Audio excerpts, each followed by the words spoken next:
le patrimoine des dirigeants du Hamas. La vie dorée des dirigeants du Hamas, c'est-à-dire? Exactement. Alors je rappelle, bande de Gaza, c'est misère, c'est 39% de chômage et c'est des dirigeants du Hamas multimillionnaires qui se nourrissent de corruption et de blanchiment et qui règnent comme ça, de l'étranger bien entendu, parce que la guerre, ils aiment pas trop ça, sur 2,3 millions de Gazaouis. C'est le quotidien allemand Bild, qui est le plus diffusé en Allemagne, qui s'est penché sur la fortune et le train de vie des principaux dirigeants du Hamas, des hommes surtout. Vous imaginez bien, c'est des millionnaires halal. Les femmes sont cachées, elles sont dans les quartiers familiaux, ce qu'on appelle les quartiers familiaux, comme les gynécées grecques, vous voyez, de l'époque. On ne les montre pas, c'est une partie de la maison réservée aux femmes, jusque dans les hôtels. Par contre, je peux faire un parallèle, c'est que les Panama Papers, donc c'est des choses qu'on sait, il y avait tout un dossier palestinien sur l'autorité palestinienne et sur la manière dont ils détournaient l'argent avec des sociétés écrans, l'immobilier, etc. Et tout ça dans les mains de Mahmoud Abbas et de ses deux fils, Yasser et Tarek. Ça, c'était pour l'autorité.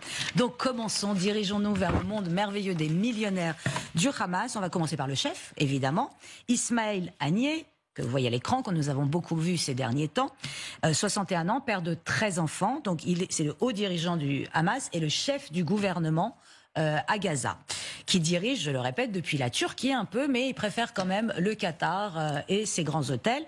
Je vous présente son jet privé, il ne se déplace que dans ce jet privé, donc en plus il ne le cache pas, et au cas où on avait un doute, il a, sur ses 13 enfants, 2 fils dont il est très proche, Maz, qui est un magnat de l'immobilier et qui est surnommé le père des maisons à Gaza.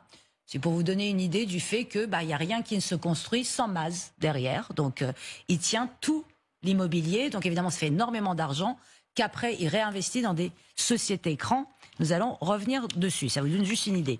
Le frère Abdel Salam, alors lui, il a été moins discret. On l'a vu piquer dans la caisse, visiblement. Donc, il se montre moins, mais par contre, il est encore au conseil politique du Hamas, parce qu'évidemment, tout ça se fait en famille. Donc, quand on pille en famille. Passons maintenant à l'ancien chef, celui qui était en place avant avant Ismaël Haniyeh, Khaled Meshal, 67 ans. Il vivait principalement à Damas, en Syrie. Et puis, arrive la guerre. Ils aiment pas beaucoup la guerre, hein. Ça fait du bruit, c'est pas reposant. Donc dès 2012, il est parti au Qatar aussi, il va aller rejoindre les amis. Et en partant, il a juste pensé à vider les caisses du Hamas à Damas. Il est parti avec à peu près, je sais pas, on dit entre 500 millions et 1 milliard, on n'est pas sûr, mais qui ont disparu. 500 millions et 1 milliard. Oui, ça a disparu. On ne sait pas trop où c'est passé, on n'est pas encore sûr du chiffre. Donc il est arrivé au Qatar et depuis il est en charge des transactions immobilières et financières. Donc c'est pratique parce que vous pouvez vous enrichir et enrichir le Hamas, parce qu'il faut bien payer les missiles, les armes, etc. Donc c'est double.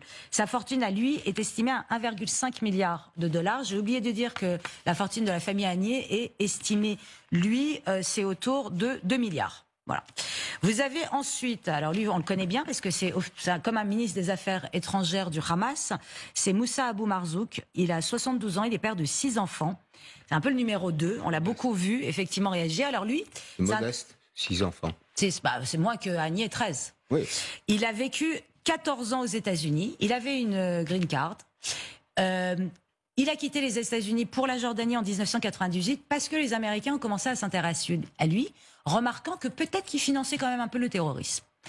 Après la Jordanie, c'est la Syrie en 2001, rebolote jusqu'à la guerre civile de 2012. Mais lui, même s'il passe beaucoup de temps au Qatar, il a plutôt misé sur le Caire. Donc il habite au Caire. Sa fortune à lui est estimée à 2 milliards de dollars. C'est la fortune personnelle. Vous allez me dire d'où vient cet argent? Donc trafic de drogue, bien entendu. Captagon, pas mal à bande de Gaza, mais surtout évidemment en Syrie par Bachar el-Assad et au Hezbollah, et bien entendu collecte des impôts et des taxes dans la bande de Gaza.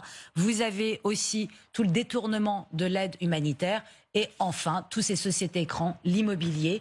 Les Américains sont sur le coup, ils le savent, mais tout cet argent, c'est à peu près 500 millions de dollars.